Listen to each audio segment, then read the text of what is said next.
400 feet down, in the murky darkness off New Hampshire's coast, lies a shadow, too symmetrical, too deliberate. USS O-9, a submarine that vanished in 1941 with 33 men aboard during what was supposed to be a routine test dive. For decades, she rested in silence, her exact condition unknown. And when researchers finally confirmed her location in 1997 and surveyed the site in detail years later, the wreck raised a question no one could answer in 1941. Why didn't she come back up? The O-9's location was confirmed deliberately, not by accident, 15 miles east of the Isles of Shoals in 1997. Naval researchers had been cross-referencing 1941 Navy reports, survivor accounts from surface vessels, and navigational charts for years. They knew roughly where the O-9 went down. The Navy's search vessels in 1941 had used primitive sonar to confirm she was on the bottom. What they didn't know was what she looked like after more than half a century underwater. In September 2004, NOAA's Ocean Explorer program, in collaboration with the University of Connecticut and other institutions, conducted an expedition to the site to investigate the wreck in detail. The mission aimed to shed light on what had happened during those final moments. The water there is cold, hovering near 40 degrees Fahrenheit, and visibility is almost non-existent, choked with plankton and sediment. Currents run unpredictably, shifting sand across the seabed. Light doesn't penetrate more than a few feet at that depth. Everything beyond survey lights is absolute black. The wreck sits at approximately 440 feet, far beyond recreational diving limits. The site itself, protected as a war grave, holds the remains of 33 men who never came home. The Navy's 1941 reports placed her in this general area, offshore from Portsmouth, and confirmed she was on the bottom. But the specific condition of the hull, the nature of the structural failure, the precise cause, all remained uncertain for decades. Official Navy records from 1941 described a routine training dive. The Court of Inquiry, convened after the loss and issuing findings on September 17, 1941, suggested mechanical failure, but left it vague. No specific cause, no detailed engineering analysis, just a conclusion that something went wrong and the boat went down. The language was careful, bureaucratic, designed to close the case without assigning blame. The kind of catastrophic failure that sinks a submarine at depth doesn't happen from a small leak or a minor valve malfunction. It happens when the entire pressure envelope fails, when the hull, designed to withstand depth, simply can't anymore. The steel gives, the ocean rushes in, and everything inside is crushed in an instant. At 400 feet, water pressure is roughly 175 pounds per square inch. When a hull breach occurs, that pressure differential doesn't equalize gradually, it equalizes violently. And the fact that it happened during peacetime, months before Pearl Harbor, on a vessel the Navy had just pulled out of mothballs and declared seaworthy, that made it controversial. The O-9 had been sitting idle for over a decade. She was a WWI relic, hastily recommissioned as tensions rose in Europe and the Pacific. The Navy needed submarines, they needed trained crews, and they needed them fast. So they took what they had, ran some inspections, and put her back in the water. Naval historians reviewing declassified Navy internal memos from 1941 noted warnings about the O-class boats. Maintenance logs showed repeated issues with ballast tanks, battery compartments, and hull integrity. But those warnings were filed away, not acted upon. The institutional pressure to field submarines overrode the engineering caution, and 33 men went down because of it. But if the sub was compromised, if the flaws were documented, why did no one on board signal distress before she went under? On the morning of June 20th, 1941, the O-9 submerged off Portsmouth for what should have been a shallow test dive and never resurfaced. She'd been recommissioned just 2 months earlier, in April 1941, after sitting idle for over a decade. The O-class subs were WWI relics, diesel-electric boats designed for coastal patrols and anti-U-boat work in the Atlantic. Built by Four Rivers Shipbuilding in Quincy, Massachusetts, between 1917 and 1918, they were part of a rapid expansion program meant to counter German submarine threats in the North Atlantic shipping lanes. By the standards of their time, they were effective, compact, maneuverable, armed with 4 torpedo tubes and a 3-inch deck gun. By 1941, they were obsolete. Submarine technology had advanced significantly in the interwar years. Newer boats like the Gatto class were faster, capable of diving deeper, better armed, and far more reliable. The O-class subs were slow, maxing out around 14 knots on the surface and 10 submerged. Their crush depth was officially listed at 200 feet, though some engineers privately questioned whether the aging hulls could handle even that. They were mechanically temperamental, prone to leaks, and their electrical systems were notoriously unreliable. But with war looming and new construction slow, the Navy was dragging old iron back into service. The logic was simple. A WWI-era sub was better than no sub at all. And with German U-boats already operating in the Atlantic, sinking merchant vessels bound for Britain, and Japan expanding aggressively in the Pacific, every available hull mattered. The O-9 wasn't expected to hunt enemy subs or conduct long-range patrols. She was assigned to training duty, preparing crews for convoy escort and submarine warfare tactics. Her mission wasn't combat, it was preparation, teaching young sailors how to operate a submarine, how to dive, how to surface, how to manage ballast, trim, and depth, how to survive underwater when everything depends on systems functioning correctly. That morning, she departed Portsmouth Naval Shipyard with 33 men aboard, officers, enlisted sailors, and a mix of trainees cycling through submarine qualification courses. Weather was calm, sea state was favorable, the plan was straightforward. A controlled dive to test depth, a period of submerged maneuvering to drill the crew on trim adjustments, followed by a controlled ascent. Routine, by the book. The kind of dive the O-9 had completed dozens of times before. She dove, and she didn't come back. No distress calls, no emergency buoy releases, no sonar pings, no oil slicks spreading across the surface. The submarine rescue ships USS Falcon and USS Chewink responded to the scene. Crews waited, scanning the water, expecting the sub's periscope to break the surface any moment, followed by the conning tower and hull as compressed air blew ballast and brought her up. Minutes passed, then an hour, then two. The search began. Navy vessels converged on the area. Divers were dispatched, though the depth limited what they could do. Sonar sweeps combed the seabed. Within days, they confirmed what everyone feared. She was on the bottom, roughly 400 feet down, far beyond the safe diving depth for the equipment available in 1941. No one inside could have survived. The Navy convened a court of inquiry. Witnesses were called, officers from the rescue ships, engineers who'd inspected the O-9 before her recommissioning, maintenance crews who'd worked on her systems during the refit. Testimony filled hundreds of pages. Engineers testified that the sub had passed all inspections. Officers testified that the crew was well trained and the dive plan was standard. Maintenance logs were reviewed, showing routine repairs and no major red flags. On September 17, 1941, the conclusion came. Material failure of an undetermined nature. No smoking gun. No single broken part they could point to and say, this is what killed them. Just an acknowledgement that something catastrophic had happened, and 33 men were gone. The report recommended continued caution with O-class submarines, but stopped short of grounding the entire class. Other O-boats continued operating until they were phased out later in the war. Families received telegrams. The Navy Department deeply regrets to inform you. Standard language.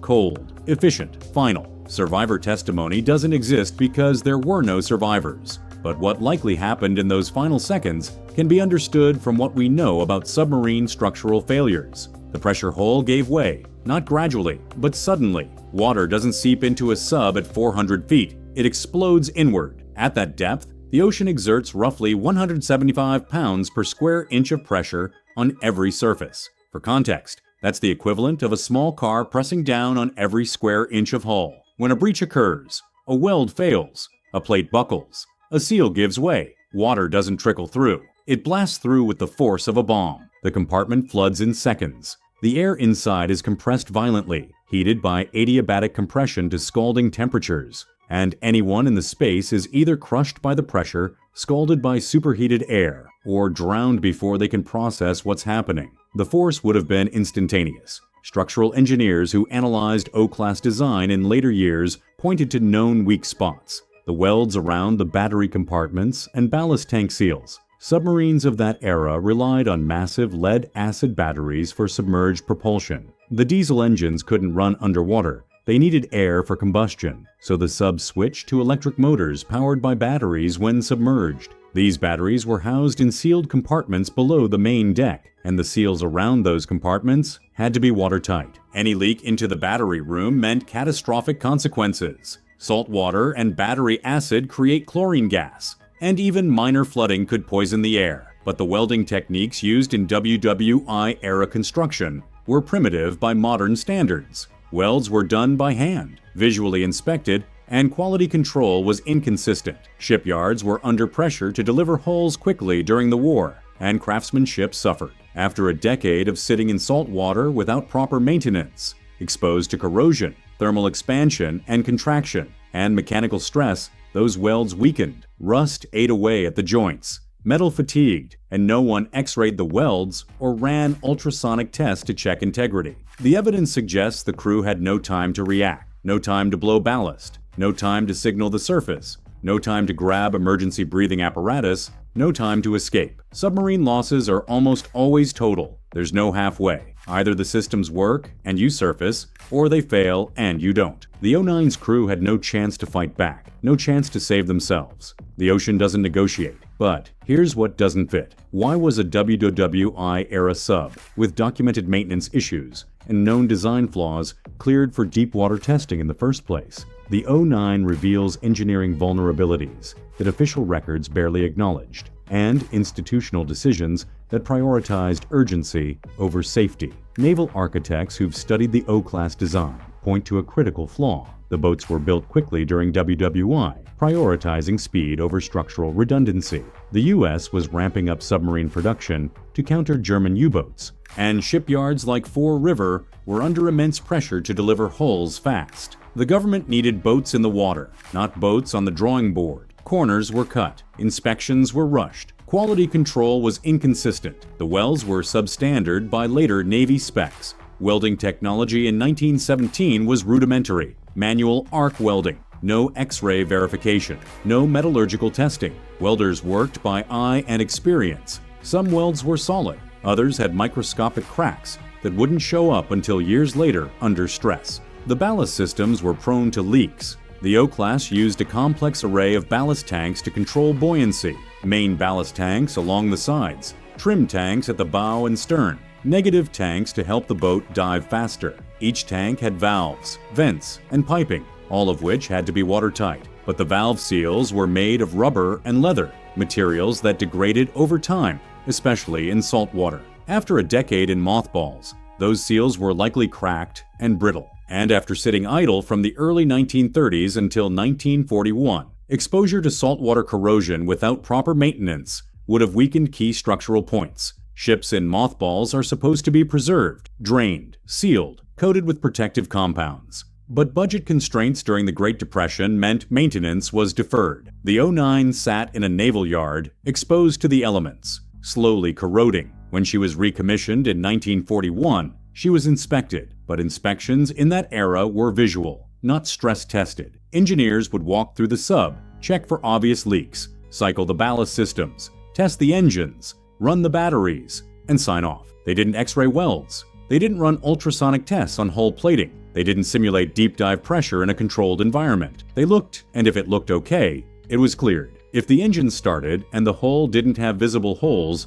the boat was considered operational. The official court of inquiry in 1941 blamed material failure, but declined to specify which material or why it failed. The language was deliberately vague, likely to avoid embarrassing questions about why a flawed sub was cleared for service, why a boat with documented maintenance issues was sent out with a crew, why institutional pressure to field submarines overrode engineering caution. The answer is clear. The sub was likely structurally unsafe, and someone signed off on it anyway. Engineering experts have noted that such failures likely begin at a single weak point, a corroded weld near the battery compartments, or a fatigued rivet in the pressure hull, and cascade rapidly. Once one section of the pressure hull gives way, the stress redistributes to adjacent sections, which are already near their failure threshold. Those sections fail in sequence, and the collapse propagates through the hull like a zipper opening. It's called progressive collapse, and it happens fast. The entire hull can implode in under a second. The crew wouldn't have felt pain. They wouldn't have had time to process what was happening. One moment, they were alive, performing their duties, trusting their equipment. The next, they weren't. But the fact remains. The engineering flaws were present before the dive. The corrosion was there, the weak welds were there, the degraded seals were there, and no one caught it. Or if they did, they didn't stop the dive. And that raises an uncomfortable question. Were other O-class subs sent out with the same hidden weaknesses? And if so, how many more men were put at risk before the class was finally retired? The O-9 wreck exposes the human and institutional cost of rushing obsolete technology back into service on the eve of war. Families of the 33 lost crew members were told their loved ones died in a training accident. The Navy provided the standard notifications, telegrams delivered by uniformed officers, formal letters of condolence signed by the Secretary of the Navy, assurances that the men had died in service to their country and that their sacrifice would be remembered. Funeral services were held without bodies. Memorial plaques were dedicated. Flag-draped caskets, empty, were lowered into graves. No bodies were recovered. The depth and conditions made salvage impossible in 1941. The ocean doesn't leave remains in conditions like that, just fragments, if anything. No personal effects returned. No final letters found in jacket pockets. No watches stopped at the moment of death. No closure in the traditional sense. For decades, the families had only the Navy's word and a location on a chart. The sub was somewhere off Portsmouth, 400 feet down, entombed in steel and sediment. Some families held memorial services annually, gathering at the coast to lay wreaths on the water. Others waited, hoping for more information that never came. The Navy moved on. The war came. Pearl Harbor shifted the nation's focus. The O-9 became a footnote in casualty lists overshadowed by larger, more dramatic losses. When the wreck's location was confirmed in 1997 and later surveyed in detail, it was protected as a war grave under the Sunken Military Craft Act, prohibiting disturbance without explicit Navy permission. For some descendants, the confirmation brought closure, a verified resting place, documented and protected. They could visit the coast, look out over the water, and know their relative was there, beneath the waves. No longer lost, but remembered. Memorials were updated. Names were added to plaques. For others, it reopened wounds. The Navy never fully explained why the sub failed, only that it did. The Court of Inquiry's vague conclusion, material failure, felt like a bureaucratic dodge, a way to close the case without assigning blame or admitting institutional failure. Families wanted specifics. They wanted accountability. They wanted to know if their fathers, brothers, husbands could have been saved if someone had done their job better. The Navy didn't provide those answers in 1941, and the confirmation of the wreck's location decades later didn't change that. The official position remained the same: mechanical failure, cause undetermined, no negligence found. Technically, the mystery remains unresolved. Was it purely structural fatigue, old steel giving way under pressure, or did human error play a role? An incorrect ballast calculation that sent the sub deeper than intended, a missed valve check that left a tank unsealed, a misjudged depth gauge reading that gave the crew false confidence. Any records that might answer these questions are likely destroyed, corroded by salt water, pressure, and time, and retrieving them would require disturbing a war grave, which is legally and ethically prohibited. So the physical evidence that could definitively answer what happened is locked away, 400 feet down, untouchable by law and by conscience. The site remains undisturbed, protected by federal law and by the depth itself. At over 400 feet, it sits beyond the reach of all but the most advanced technical operations, in water that is cold, dark, and unforgiving. What the O-9 reveals is a pattern. It wasn't an isolated incident. Other O-class boats experienced mechanical failures during the same period. The USS O-5 sank in 1923 after a collision with a merchant steamer, though she was later salvaged and returned to service, only to be decommissioned a few years later due to ongoing mechanical issues. The entire class was known to be problematic, maintenance-heavy, prone to leaks, structurally questionable by the standards of newer boats.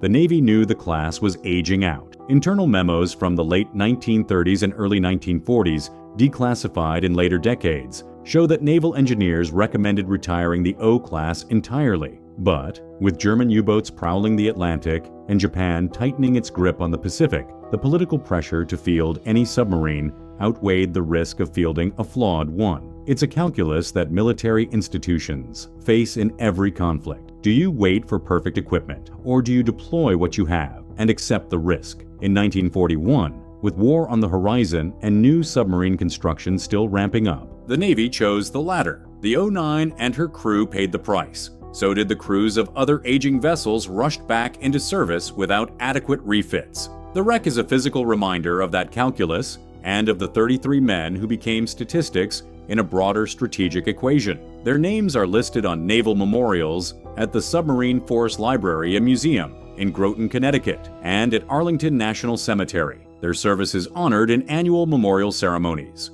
but their loss was preventable, and that's the uncomfortable truth. Historically, the O-9 sits in the shadow of Pearl Harbor 7 months later, when the Japanese attacked in December 1941. The loss of the O-9 in June was already old news. The nation's attention shifted to the Pacific, to the battleships burning in Hawaii, to the carriers and destroyers lost in the opening days of the war, to the thousands of casualties that overshadowed a single training accident off New Hampshire. The O-9 became a footnote, mentioned briefly in naval casualty lists, remembered by families but forgotten by the public. But it's a case study in institutional overconfidence and the gap between what a military says its equipment can do and what the equipment actually can do when the ocean applies pressure. It's a study in the consequences of deferred maintenance, rushed inspections, and the human cost of strategic desperation. The men aboard the O-9 trusted that the sub was safe. They trusted that the inspections were thorough, that the engineers knew what they were doing, that if there were serious flaws, someone would have caught them and grounded the boat. That trust was misplaced, not because the men were naive, but because the system failed them. Somewhere in the darkness, 400 feet down, the O-9 still holds the final seconds, trapped in steel, sediment, and silence, waiting for questions that may never be answered. One question remains: what's still sealed inside that the Navy doesn't want found?